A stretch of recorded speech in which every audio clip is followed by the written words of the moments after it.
Se continuarmos assim, vamos perder completamente o mercado sul-americano. Foi o que eu disse naquele verão de 2024, na sala de reuniões da matriz em Frankfurt. Mas o que recebi de volta? Só cinismo. Brasil? Sr. Schmidt, caia na real. Aquele país é só samba e futebol, não é? Sou Klaus Schmidt. 25 anos trabalhando com investimentos em infraestrutura. E mesmo assim fui contra toda a equipe para defender um projeto. Investir 850 milhões de reais numa ponte no interior do Brasil? Meus colegas acharam que eu tinha enlouquecido. Para ser sincero, até eu estava com medo. Mas 3 anos depois, agora em 2027. Todas aquelas pessoas que riram de mim vieram me procurar. Klaus, você estava certo. O que será que aconteceu no interior do Brasil? É essa história que vou contar agora. Projeto de construção de ponte no interior do Brasil? Catarina, nossa analista financeira, balançou a cabeça negativamente. Ela estudou economia em Oxford. Uma mulher que só enxerga o mundo através de números. Investimento total de 850 milhões de reais? Taxa interna de retorno prevista em 12%? Sinceramente, é difícil acreditar. Ela virou a tela do notebook para mostrar.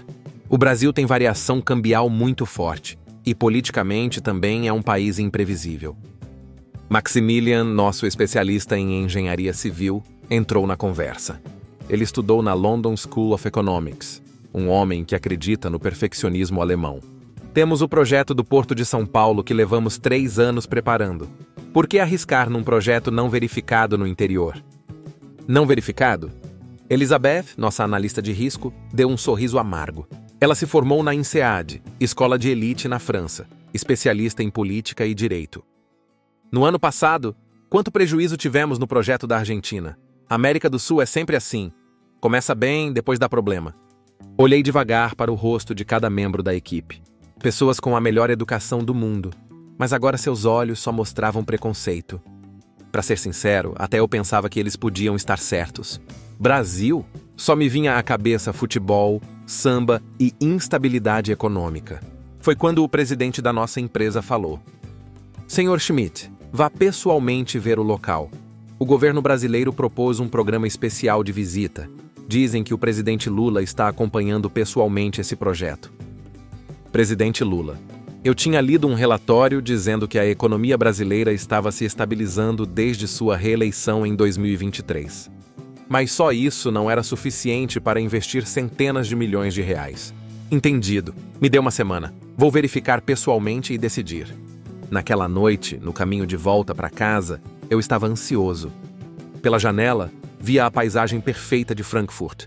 Ruas limpas, metrô pontual, tudo organizado. Será que o Brasil tem esse nível? Meus 25 anos de carreira estavam em jogo nessa decisão. Chegamos ao Aeroporto Internacional de Guarulhos, em São Paulo, depois de 12 horas de voo. Ao sair do aeroporto, olhei ao redor. Era mais moderno e limpo do que eu esperava. Mas aeroporto é aeroporto, né? Qualquer país cuida bem disso. O problema era o interior. Bem-vindos. Sou Roberto Almeida, diretor de Cooperação Internacional do Ministério dos Transportes. Um homem de meia idade nos recebeu com inglês fluente. Terno bem cortado, jeito calmo de falar. O veículo preparado era uma Mercedes-Benz van novinha. 3 horas de viagem até Novo Horizonte. A paisagem pela janela era muito melhor do que eu esperava. A rodovia estava bem conservada, as fazendas ao redor bem cuidadas. Esta é a rodovia estadual 333. O diretor Almeida explicou. É a principal rota logística que conecta a maior área agrícola do Brasil com São Paulo. Dessa região, saem 15% do milho brasileiro e 12% da soja. Elizabeth falou indiferentemente. Se é uma região agrícola, deve ter pelo menos uma rodovia. Mas qual é o problema exatamente? É a ponte que cruza o rio Tietê. A voz do diretor Almeida ficou mais séria. Tem só uma faixa, então na época da colheita os caminhões ficam horas na fila. Em média 3 horas, às vezes até 6 horas. Catarina começou a se interessar. Qual é a perda econômica específica? 500 milhões de reais por ano. Em euros seria cerca de 85 milhões de euros. Catarina calculou rapidamente. É um valor considerável, mas... O diretor Almeida tirou um tablet e mostrou. 500 milhões de reais pode parecer abstrato, A renda média anual de uma família de pequeno agricultor dessa região é R$500 mil. Ou seja, é o dinheiro que 1.000 famílias precisam ganhar durante um ano. De repente, os números pareceram diferentes. Não eram 85 milhões de euros abstratos. Era o sustento de um ano de 1.000 famílias. Era o dinheiro de pessoas que realmente vivem daquilo. O carro foi desacelerando e parou em frente ao canteiro de obras. Ao sair do carro, o cheiro do rio me atingiu e o som da solda de estruturas metálicas perfurando os ouvidos. Levantei a cabeça devagar. Fiquei sem palavras. Estruturas metálicas gigantes se estendiam infinitamente sobre o rio. Centenas de trabalhadores se moviam como formigas e vários guindastes grandes levantavam blocos de concreto. Havia uma grande placa na entrada do canteiro. Projeto de construção da ponte Engenheiro Gilberto Paim Pamplona. Extensão, 2.400 metros. Investimento total, R$373 milhões. Conclusão prevista, 2026. Progresso atual, 60%. Maximilian murmurou baixinho. A escala é muito maior do que eu pensava. Elizabeth ainda estava cética. Números de progresso podem ser inflados facilmente. Quando abrimos a porta do escritório do canteiro, uma cena inesperada se revelou. Um monitor gigante ocupando toda a parede. Todas as partes da ponte estavam exibidas em 3 dimensões, com pontos vermelhos e verdes piscando em vários lugares. É o sistema de monitoramento de estruturas em tempo real. O engenheiro responsável se aproximou de nós. Carlos Santos, engenheiro com doutorado em engenharia civil pela Universidade de São Paulo. Cada ponto que vocês veem é um sensor. Há sensores instalados em todos os pilares e vigas, medindo vibrações, tensões e mudanças de temperatura em tempo real. Maximilian fez uma pergunta afiada. Qual é a precisão dos sensores? Medimos em unidades de 0,1 milímetro. 0,1 milímetro? Os olhos de Maximilian se arregalaram. Isso é o nível do sistema Siemens da Alemanha. Exatamente. O engenheiro Carlos concordou com a cabeça. Na verdade, este sistema foi desenvolvido com base na tecnologia Siemens, mas melhorado pelos técnicos brasileiros para se adequar às condições locais. O presidente Lula, desde que assumiu em 2023, fez um grande investimento no desenvolvimento de tecnologia própria. O engenheiro Carlos mostrou os dados. Neste projeto, usamos 39 mil toneladas de aço. Transportamos e aplicamos concreto mais de 5.000 vezes. Elizabeth falou de forma irônica. Os números são impressionantes, mas e o método de construção? Não é só uma ponte comum de concreto armado? Não. Havia orgulho na voz do engenheiro Carlos. O método que usamos é especial. É o método de balanços sucessivos. Maximilian se levantou de repente. Balanços sucessivos? Isso é... Vou explicar de forma simples. O engenheiro Carlos começou a desenhar num papel. É um método de construir a ponte estendendo os braços simultaneamente dos dois lados do rio, como duas pessoas estendendo as mãos uma em direção à outra e tendo que se encontrar exatamente. Esse método... Maximilian ficou em silêncio por um momento, como se não soubesse o que dizer.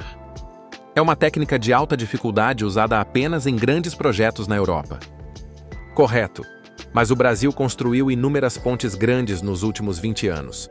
A Ponte do Guaíba, no Rio Grande do Sul, concluída em 2020, também foi finalizada com sucesso com um orçamento similar. Foi um projeto iniciado durante o primeiro mandato do presidente Lula. Ao sairmos para o canteiro, vimos um pilar gigante de 60 metros de altura no meio do rio. As estruturas de ambos os lados estavam se estendendo gradualmente uma em direção à outra. Essas duas estruturas têm que se encontrar exatamente? Eu perguntei. Sim, a margem de erro é de 0,5 milímetro. Se desviar mais que isso, toda a estrutura terá problemas. Catarina perguntou surpresa. 0,5 milímetro?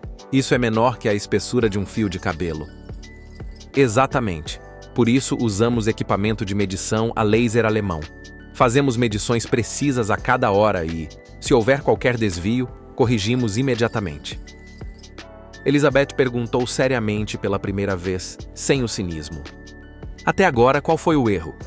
No máximo 0,3 milímetro, dentro da margem permitida. Com essa resposta, os membros da equipe ficaram em silêncio por um momento. Também visitamos a área de gestão ambiental. Havia instalações temporárias num terreno amplo. É um abrigo para animais selvagens. A bióloga Maria explicou. Antes da construção, fizemos um levantamento de todas as espécies biológicas da região. Transferimos os animais que viviam na área de construção para um local seguro. Lá dentro havia capivaras, pequenos jacarés e várias espécies de pássaros. Depois que a obra terminar, a analista mais jovem, Ana, perguntou: vamos devolvê-los à natureza e vamos plantar mais árvores do que havia originalmente. Por que fazer tanto assim? O presidente Lula enfatiza muito a proteção ambiental. A filosofia é que o desenvolvimento não é destruição, mas coexistência. Havia mais um pequeno prédio à beira do rio. É o Centro de Monitoramento da Qualidade da Água. Na tela do computador, valores como pH, turbidez e oxigênio dissolvido eram exibidos em tempo real. Monitoramos a qualidade da água do rio 24 horas. Se a qualidade piorar, interrompemos a obra. Já houve interrupção de fato? Catarina perguntou. Sim, 2 vezes no ano passado. Uma vez por falha no tanque de sedimentação e outra porque havia risco de terra escorrer para o rio por causa de chuva forte. Resolvemos o problema em 24 horas. Foi na hora do almoço no refeitório do canteiro. Um homem se aproximou da nossa mesa. As mãos eram ásperas de tanto trabalhar e o rosto marcado pelas rugas do tempo. Os senhores são de fora, né? Eu sou o Antônio, 20 anos como caminhoneiro. O diretor Almeida fez a apresentação. Ele é um caminhoneiro que trabalha nessa região. Antônio sentou na cadeira ao nosso lado. Todo ano, na época da colheita, eu fico em média 3 horas esperando nessa ponte. Uma vez, fiquei 6 horas esperando com uma carga de milho. A voz dele tremeu um pouco. Sem refrigeração, debaixo do sol de verão. Naquele dia, perdi completamente o dia de trabalho. Foi difícil olhar para o rosto dos meus filhos quando cheguei em casa. Ver aquele olhar de o papai não conseguiu ganhar dinheiro de novo hoje. Catarina perguntou baixinho. Vai mudar quando a nova ponte ficar pronta? Vai mudar completamente. Antônio sorriu radiante. De 3 horas para 4 minutos. Aí eu posso fazer 3 viagens por dia, não 2. Minha renda mensal aumenta 50%. Ele tirou uma foto velha do bolso. Minha filha quer ser médica. Graças a essa ponte, acho que vou poder realizar esse sonho dela. Naquela noite, no hotel, não consegui dormir. As coisas que vi durante o dia continuavam girando na minha cabeça. Sistema de monitoramento preciso, erro de 0,3 milímetro, método de balanços sucessivos e o rosto do Antônio. Será que posso confiar mesmo? Meus 25 anos de carreira estavam em jogo nessa decisão. Às 4 da manhã eu decidi. Visitar o canteiro sem aviso prévio. 5 da manhã, fomos para o canteiro de novo. O diretor Almeida nos acompanhou sem demonstrar surpresa. O canteiro estava igual ao dia anterior. Sistema de monitoramento funcionando 24 horas, trabalhadores desde a madrugada, dados sendo medidos com precisão. Isso não é uma demonstração só pra gente. Foi quando comecei a ter certeza pela primeira vez. Fomos para São Paulo e visitamos a Secretaria de Transportes do Estado. Um mapa digital gigante ocupando toda a parede. A rede rodoviária inteira do Estado de São Paulo, exibida em tempo real. Verde para trechos fluindo bem, amarelo para um pouco congestionado, vermelho para engarrafado. Coletamos dados de tráfego por mais de 10 anos. O diretor Almeida explicou. Pela análise, concluímos que este trecho é o maior gargalo logístico do Brasil. Ele mostrou uma foto de satélite. Outubro de 2024, 5 da manhã, 173 caminhões enfileirados. O primeiro caminhão levou 3 horas e 42 minutos para atravessar. A fila infinita de caminhões na tela. Parecia uma cobra gigante. Maximilian perguntou. Não tinha rota alternativa? Analisamos.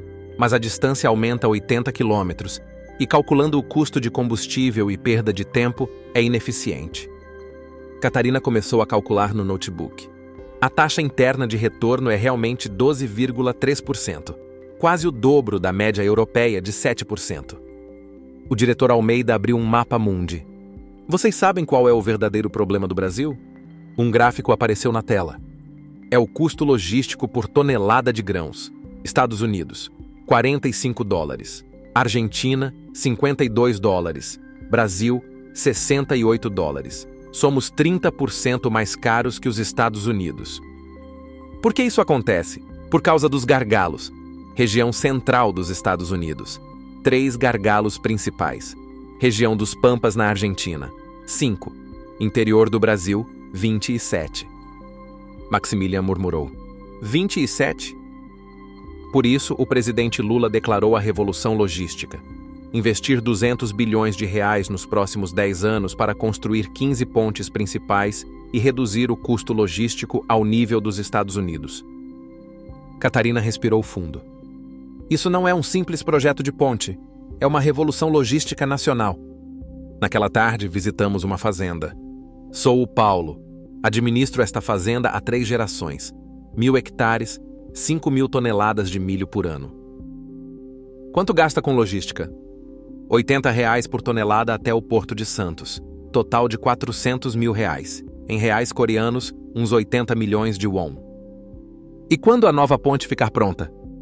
Economizo R$15 por tonelada. Só na minha fazenda, R$75 mil por ano. Em won coreano, uns 15 milhões. Paulo apontou para um trator velho ao longe.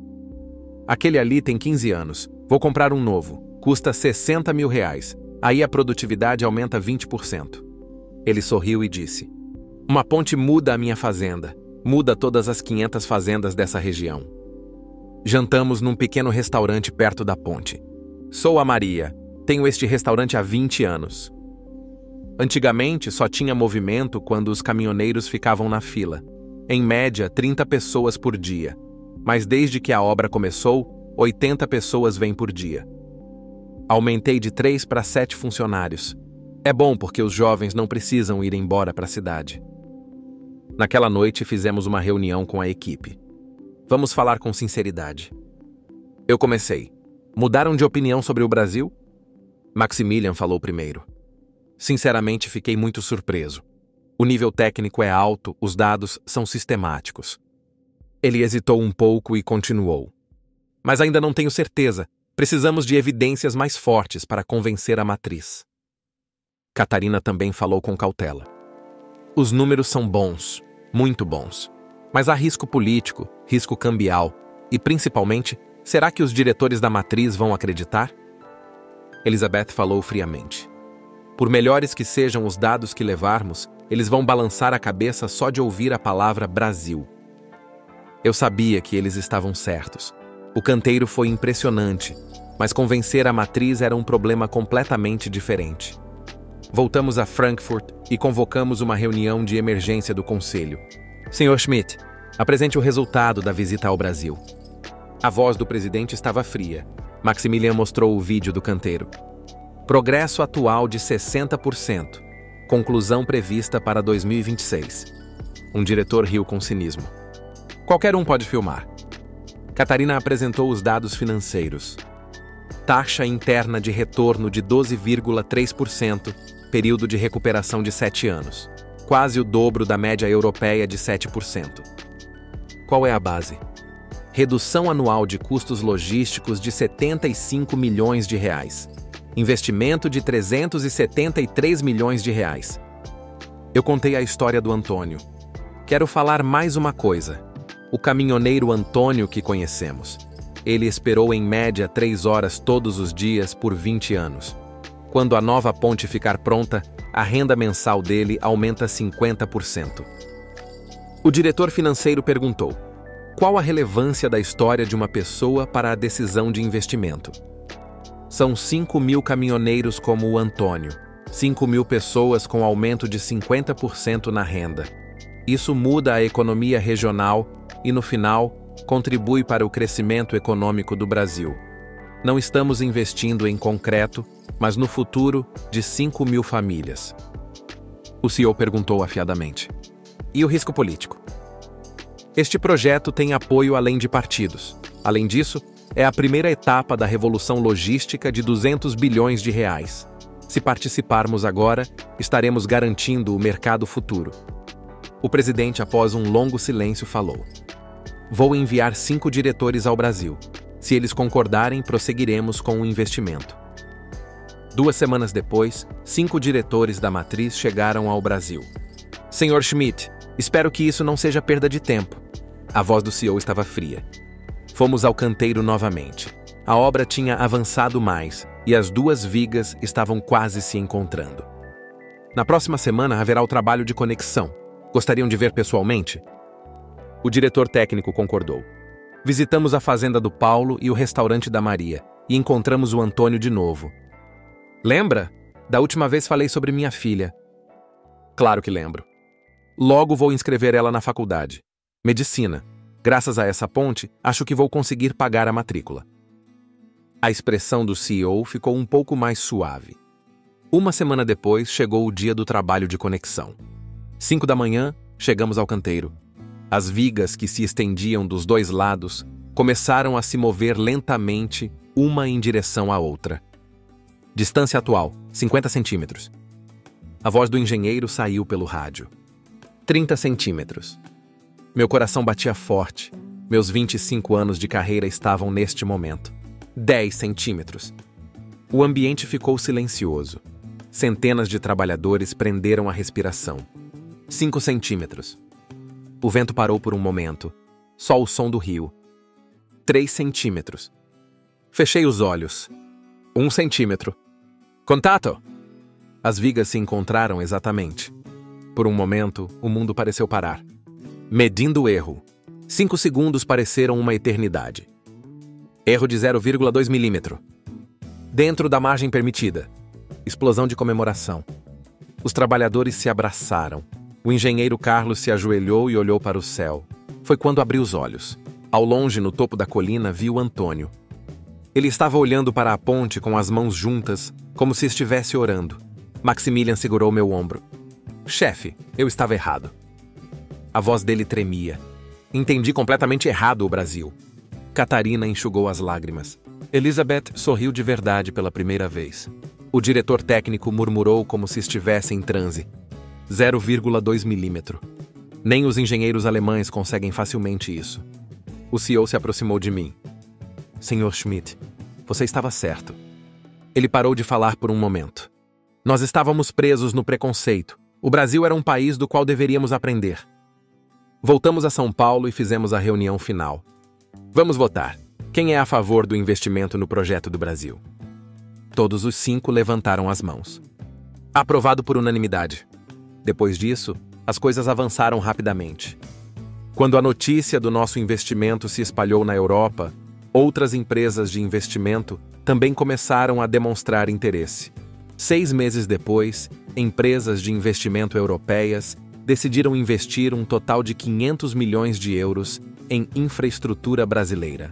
Nossa empresa estabeleceu um escritório sul-americano em São Paulo, e eu me tornei o representante. Mas o projeto não foi só tranquilo. Verão de 2025, um ano antes da conclusão, aconteceu algo inesperado. Chefe, situação de emergência. Maximilian entrou correndo. Foi detectada uma rachadura pequena no pilar número 7. Meu coração gelou. Corri imediatamente para o canteiro. A rachadura tem 0,8 milímetro. O engenheiro Carlos disse calmamente: não há risco estrutural, mas precisamos encontrar a causa. A pressão da matriz chegou. Interrompa a obra imediatamente. Alguns diretores falaram sobre retirar o investimento. 3 dias se passaram.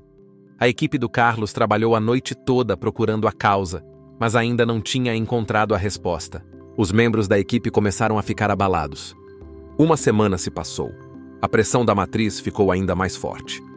Elizabeth disse baixinho: chefe, vê? Era o problema que temíamos. Eu ficava no canteiro todas as noites. O engenheiro Carlos também não dormia. Vou encontrar a causa. Por favor, confie em mim. 2 semanas se passaram. O ultimato da matriz chegou. Se não resolver em 72 horas, vamos recuar. Eu me preparei. Naquela noite, o engenheiro Carlos veio correndo até mim. Eram 3 da manhã. Chefe, encontrei! Os olhos dele estavam vermelhos, mas brilhando. Houve diferença temporária de temperatura no processo de cura do concreto. Não é problema estrutural, é rachadura superficial. Dá para resolver? Com resina especial, uma semana é suficiente. Realmente, em uma semana o problema foi resolvido. Mais surpreendente foi que a equipe do Carlos melhorou os procedimentos de trabalho com base nessa experiência. Ao reportar a matriz, o diretor técnico disse: detectar e resolver o problema rapidamente é prova de competência. Na verdade, a confiança aumentou. Maximilian e Catarina se aproximaram de mim. Chefe, foi difícil, né? Não. A gente confiou na equipe brasileira, e eles provaram. Passando por isso, eu percebi. Não existe projeto perfeito. O importante é como resolver o problema. E chegou junho de 2027.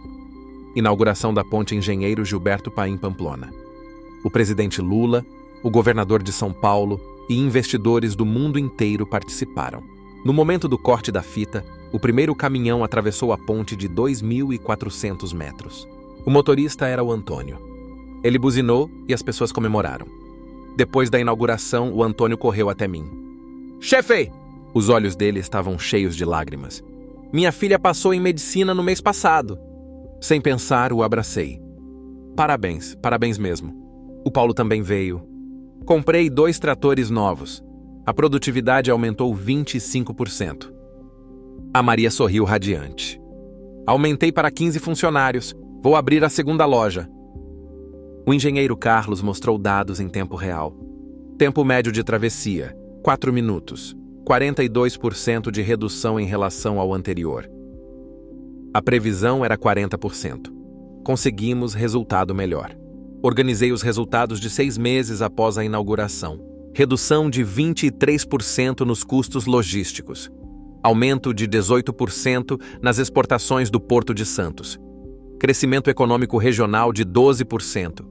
Redução de 65% em acidentes de trânsito. E o número mais surpreendente.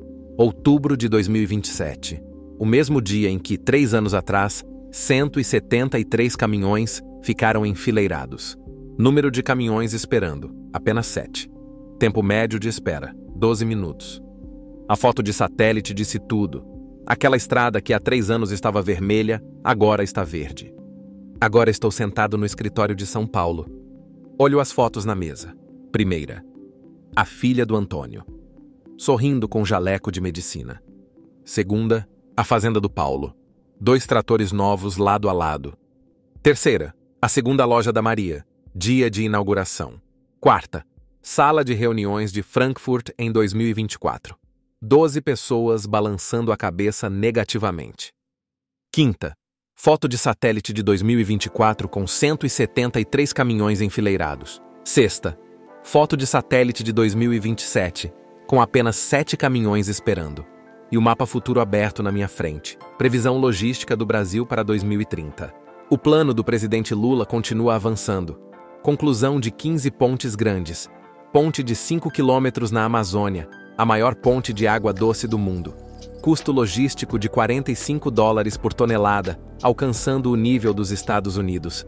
Competitividade em exportação de grãos número 1 do mundo. Bate na porta. Chefe, é hora da reunião do projeto da Ponte da Amazônia.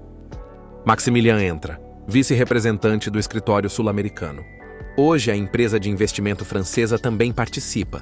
Querem investir no Brasil. É a quinta só essa semana. Eu sorri. Pela janela vejo o skyline de São Paulo. O Brasil em que ninguém acreditava há 3 anos. Agora é o Brasil em que todos querem investir.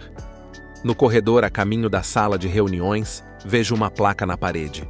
O preconceito esconde oportunidades, os dados não mentem, a confiança cria milagres. Ao lado, mais uma foto pequena. Verão de 2025, acidente da rachadura no pilar. Engenheiro Carlos correndo às 3 da manhã. Olho para aquela foto e penso, não é perfeição, mas capacidade de resolver problemas. Essa é a verdadeira competência. Abro a porta da sala de reuniões. Investidores da França, Inglaterra, Espanha e Holanda estão sentados. Bem-vindos a todos. Começo a apresentação. Há 3 anos eu também não conhecia o Brasil como vocês. Na tela aparece a foto com 173 caminhões enfileirados. Mas agora eu sei. Próxima tela. Foto com apenas 7 caminhões esperando. O Brasil é oportunidade. Próxima tela. Foto da filha do Antônio com jaleco de medicina. Investimento não é número, é futuro. Próxima tela. Mapa de previsão para 2030. Daqui a 3 anos, o Brasil será o maior exportador de grãos do mundo, e nós estaremos no centro disso. Após a apresentação, o investidor francês levanta a mão. Senhor Schmidt, vou perguntar só uma coisa. Tem certeza mesmo? Respondo sem hesitar. Sim, com meus 25 anos de carreira em jogo, digo, com o Brasil, tudo é possível. Naquela noite recebi mensagem do Antônio. Chefe, hoje minha filha teve a primeira aula de anatomia. Mando foto. Na foto, a filha dele está sorrindo radiante. Respondo. Parabéns. Aprendi muito com o senhor Antônio também. Pela janela, a noite de São Paulo cai. As luzes vão acendendo uma a uma. Cidade de 20 milhões de habitantes. E além dela, o sonho de 200 milhões de brasileiros. Olho de novo as fotos na mesa. De 173 para 7. De 3 horas e 42 minutos para 4 minutos. De preconceito para confiança. E o amanhã que vamos construir junto com o Brasil. Obrigado, Brasil. Vocês abriram nossos olhos. Esta história se passa de 2024 a 2027 e é uma faction. Baseia-se em dados técnicos reais e indicadores econômicos do projeto da Ponte Engenheiro Gilberto Paim Pamplona. E todo o conteúdo após outubro de 2025 é um cenário fictício imaginando o futuro. Os personagens e eventos específicos são criações.